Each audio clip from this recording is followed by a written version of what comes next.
नमस्कार, मैं हूं शम्स ताहिर खान और आप देख रहे हैं वारदात। क्या मुकेश अंबानी के घर के बाहर मिली कार और उस कार के मालिक मनसुख हिरानी के मौत के बीच कोई रिश्ता है? क्या मनसुख के मौत के पीछे वही लोग हैं जिन्होंने मुकेश अंबानी के घर के बाहर कार रखी थी? और मनसुख हिरानी की चोरी हुई कार आखिर 17 फरवरी से 25 फरवरी के दरमियान कहां थी?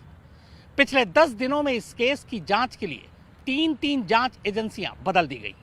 जाहिर सी बात है, मामला बड़ा है और साजिश गहरी।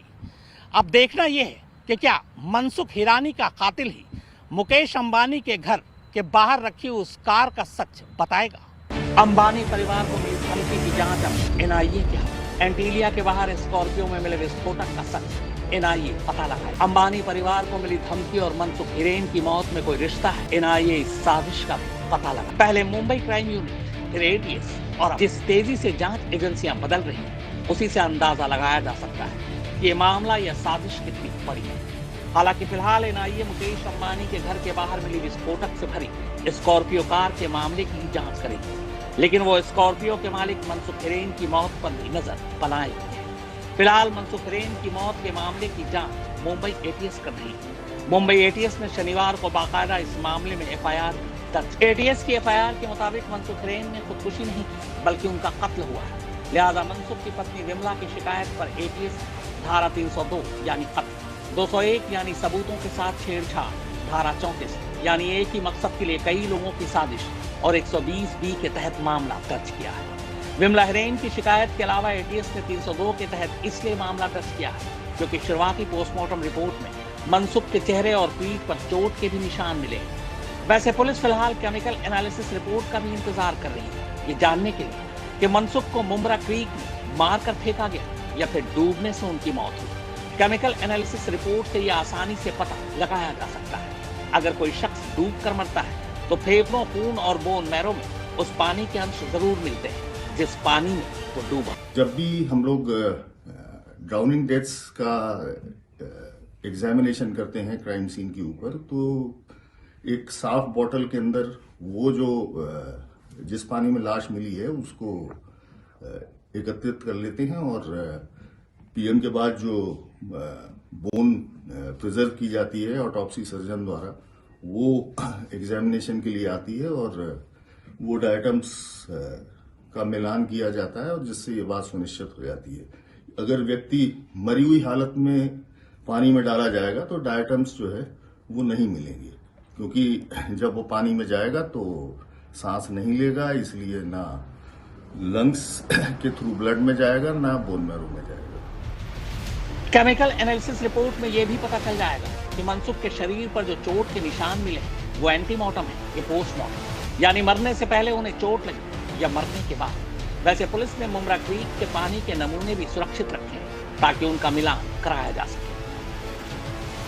एंटीमॉर्टम ड्राउनिंग है कि पोस्टमार्टम ड्राउनिंग है, इसके लिए सबसे अच्छा जो परीक्षण होता है इसमें डायटम एग्जामिनेशन जो है आफ्टर डेथ या आफ्टर द ऑटोप्सी और पोस्टमार्टम एग्जामिनेशन, जो लॉन्ग बोन्स होती हैं प्रेफरेबली फीमर या टिबिया, इनमें बोन मैरो के अंदर अगर डायटम मिलता है, डायटम जो है ये एल्गी होते हैं और डिफरेंट टाइप के एल्गीज होते हैं हर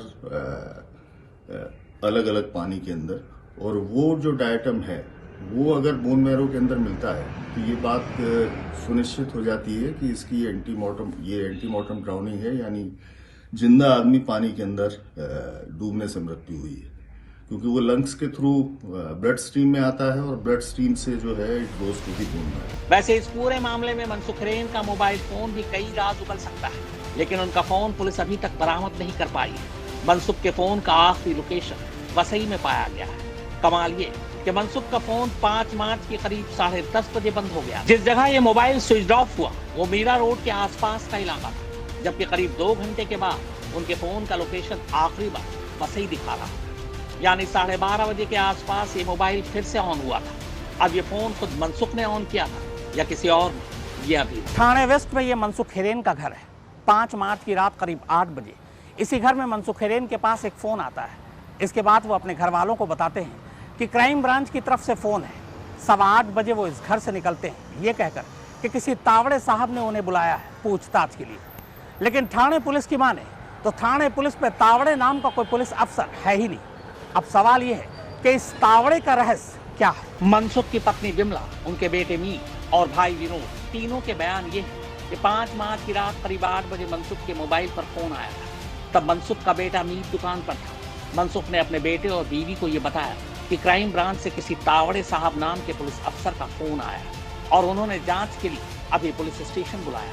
इसके बाद वो 8:15 बजे घर से ऑटो में निकल जाते हैं, पर फिर कभी लौट भी उनको बुलाया तो वो कल भी गए पर रिटर्न वापस आए नहीं। और उनका कॉल मतलब 10 बजे बाद कॉल बंद हो गया और कोई कांदीवली से क्राइम ब्रांच से कॉल आया था। फिर उसके बाद वो उनके जाने के आधे 1 घंटे बाद फोन बंद हो गया। थाने पुलिस के मुताबिक आसपास के किसी भी थाने में या पुलिस की किसी दूसरी यूनिट में तावड़े साहब नाम का ऐसा कोई अफसर ही नहीं जो स्कॉर्पियो केस की जांच से जुड़ा हो। अब सवाल यह है कि फिर तावड़े की असलियत क्या है? क्या किसी पुलिस अफसर के कहने पर तावड़े ने मनसुख को फोन किया? क्या तावड़े फर्जी नाम है या फिर तावड़े वो शख्स है जिसका स्कॉर्पियो में विस्फोटक रखना और स्कॉर्पियो को अंबानी के घर के बाहर पार्क करने में कोई रोल है?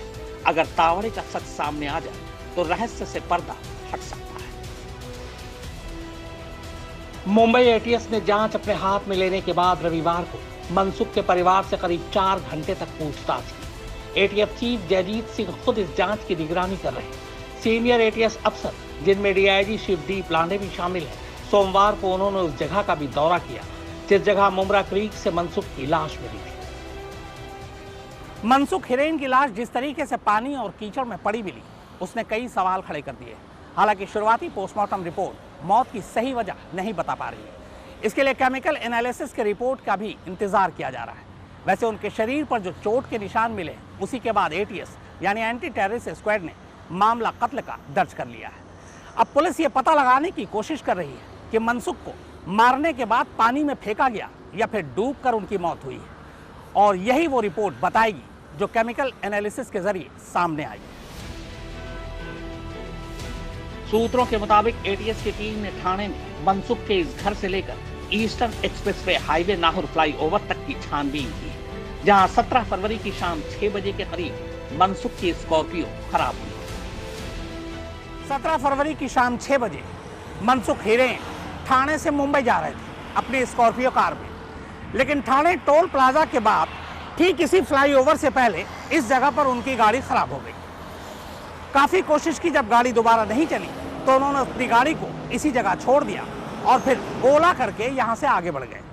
इसके बाद अगले दिन दोपहर 12 बजे यानी 18 फरवरी को 12 बजे वो एक मैकेनिक कम ड्राइवर को लेकर इस जगह पर पहुंचते हैं, लेकिन यहां से उनकी गाड़ी गायब मिलती है। इसके बाद वो तमाम आसपास के इलाकों की पार्किंग में सबसे पहले गाड़ी को ढूंढते हैं, लेकिन जब गाड़ी नहीं मिलती तो फिर 18 फरवरी की शाम 5 बजे वो विक्रोली थाने में जाकर अपनी गाड़ी की गुमशुदगी की रिपोर्ट लिखाते हैं। आज तक की टीम ने भी थाने में मनसुख के घर से लेकर उस फ्लाईओवर तक की दूरी नापी और उस जगह की पड़ताल। मनसुख के घर से नाहर फ्लाईओवर की दूरी करीब 6 किलोमीटर है। हाईवे होने की वजह से यहाँ हर वक्त गाड़ियां आती जाती रहती हैं, लेकिन हमने पाया कि इस फ्लाईओवर से करीब 1.5 किलोमीटर पहले थाने टोल प्लाजा के बाद पुलिस या पुलिस की कोई जिप्सी गश्त नहीं कर रही होती। थाने टोल के बाद और इस फ्लाईओवर के बीच में कहीं कोई सीसीटीवी कैमरा भी नहीं लगा है।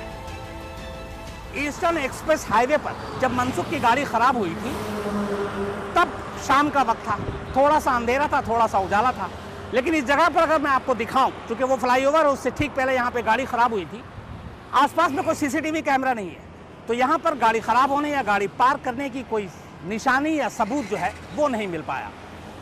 ये एक बिजी सड़क है, बिजी हाईवे, अक्सर यहाँ से गाड़ी गुजरती रहती है।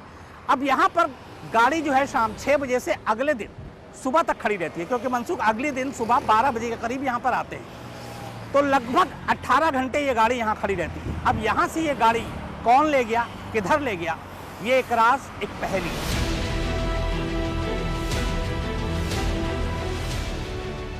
18 फरवरी शाम 5 बजे विक्रोली थाने में मनसुख हिरेन स्कॉर्पियो की चोरी की जो रिपोर्ट लिखवाते हैं, उस पर साफ साफ लिखा है कि गाड़ी 17 फरवरी की शाम 6 बजे खराब हुई थी। तब उन्होंने गाड़ी वहीं सड़क किनारे छोड़कर ओला बुक किया। पुलिस ने उस कैब ड्राइवर का भी पता लगा लिया है उससे पूछताछ की गई तो पता चला कि मनसुख ने ओला क्रॉफोर्ड मार्केट के लिए बुक कराया था, लेकिन रास्ते में अचानक किसी का फोन आ गया, जिसके बाद मनसुख बीटी की तरफ चले जाते हैं और वहीं ओला छोड़ देते हैं। अभी पूरी तरह से अंधेरा भी नहीं हुआ था, ऐसे में मनसुख उसी वक्त, उसी शाम या उसी रात किसी भी मैकेनिक को बुला सकते थे, पर उन्होंने ऐसा नहीं किया। क्यों? दूसरा, मनसुख उसी रात अपने घर लौटे। घर लौटने का उनका जो रास्ता है वो इसी ईस्टर्न एक्सप्रेस हाईवे से होकर गुजरता है। क्या वापसी में उन्हें अपनी गाड़ी दिखाई दी थी या फिर नहीं? तीसरा, एक गाड़ी सड़क किनारे पूरी रात खड़ी रहती है, फिर भी अगले दिन सुबह सुबह नहीं बल्कि वो दोपहर 12 बजे गाड़ी लेने पहुंचते हैं, यानी उन्हें गाड़ी के चोरी होने की कोई फिक्र ही नहीं है। अमूमन ऐसा होता नहीं।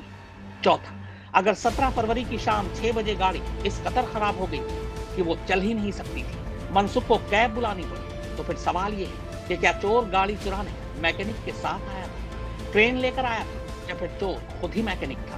पांचवा, एक बंद पड़ी गाड़ी का यूं चोरी होना और चोर का उसे चलाकर ले जाना शक पैदा करता है। गाड़ी क्रेन से नहीं उठाई गई, ये लगभग तय है, क्योंकि क्रेन का रिकॉर्ड आसानी से मिल जाता है। छठा, मान भी लीजिए कि गाड़ी चोरी हो गई, तो फिर 17 फरवरी की रात से लेकर 25 फरवरी तक ये स्कॉर्पियो कहां खड़ी है? क्योंकि 25 फरवरी को ही इस गाड़ी में विस्फोटक रखकर इसे एंटीलिया के बाहर पार्क किया गया था। सातवां, सवाल यह भी है कि वो व्हाइट इनोवा कहां गायब हो गई जो इस स्कॉर्पियो के साथ एंटीलिया के बाहर गई थी? उस स्कॉर्पियो में बैठा ड्राइवर इस इनोवा में बैठकर आखिरी बार इनोवा समेत कहां गुम हो गया? ये सारे सवाल शक पैदा करते हैं कि क्या ठाणे से एंटीलिया तक पहुंचने की इस कहानी का सिरा मनसुख से जाकर मिलता है, या मनसुख को इस साजिश की सच्चाई का पता चल गया था? क्या साजिश में शामिल शख्स मनसुख का कोई जानने वाला था, या मनसुख को अंधेरे में रखकर उस शख्स ने ये सारी प्लानिंग की और फिर सच सामने आने के डर से उसने मनसुख को खामोश कर दिया? एक चीज साफ है, अगर मनसुख का सचमुच कत्ल हुआ है तो फिर इस कत्ल के तार सीधे एंटीलिया के बाहर खड़ी उस स्कॉर्पियो से जुड़ते हैं। यानी अगर मनसुख का कातिल हाथ आ जाए तो एंटीलिया की साजिश पूरी तरह से बेनकाब हो जाएगी। एनआईए को यही करना है। कैमरामैन विनोद शिकारपुरी के साथ शम्स ताहिर खान, ठाणे, मुंबई, आज। तो फिलहाल एनआईए और एटीएस दोनों ही इस साजिश को बेनकाब करने की कोशिश में जुटी है। देखिए सच कब तक सामने आता है। फिलहाल वारदात में इतना ही, मगर आज तक पर खबरों का सिलसिला लगातार जारी है। नमस्कार, मैं हूं अंजना ओम कश्यप। हमें उम्मीद है ये वीडियो आपको पसंद आया होगा। लेटेस्ट खबरों के लिए यूं ही देखते रहिए आज तक, और इस वीडियो के पसंद आने पर लाइक, शेयर एंड सब्सक्राइब करना ना भूलें।